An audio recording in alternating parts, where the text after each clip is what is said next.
बे समाव बर' हारिनिफ्राय सासे गोजों हाथरखि जों जायखौ बुंनांगोन मानजाथाव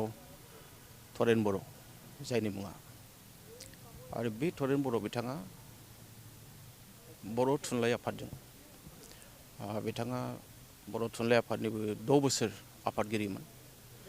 आरो बेनि अनगायैबो बिथाङा सासे मोजां लिरगिरिमोन मोजां थुनलाइगिरि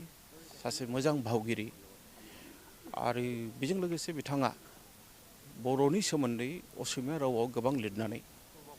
गुबुन हारिफोरनो जोंनि हारिनि थामोनथा जोंनि बर' हारिनि सिनायथि जोंनि बर' हारिनि राव थुनलाइनि सोमोन्दै बिथाङा गोबां मिथिहोबाय दिनै बिथाङा मैया हरखाबै रुंसारि जाबाय एबा 14 फेब्रुवारि सानाव हरखाबै रुंसारि जाबाय बिथाङा गावनि जि मोनसे नोरजिया देहा बेजों माखासे सम एसे नांबाय थानो गोनां जादोंमोन बिथाङा हरखाबै थांबाय दा दिनै बिथाङा जोंनि थाखाय सासे आदर्श सासे सुबुंमोन बिथांखौ खोमानानै जों थारैनो बर' हारिया सासे सम्पदखौ जों खोमानाय जों मोनदों आरो बेल' नङा बिथाङा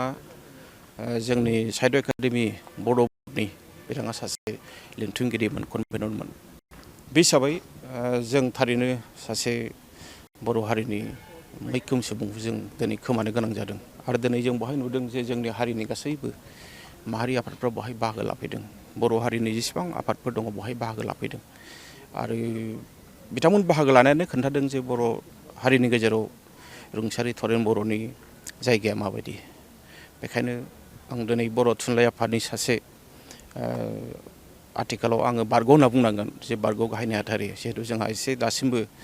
बिबानखौ लानानै रोखा जायाखै आं दिनै बुंगोन जे थरेन बर' बिथांखौ थैदोंब्लाबो थरेन बर' बिथाङा जों बिथांखौ थैनो होआ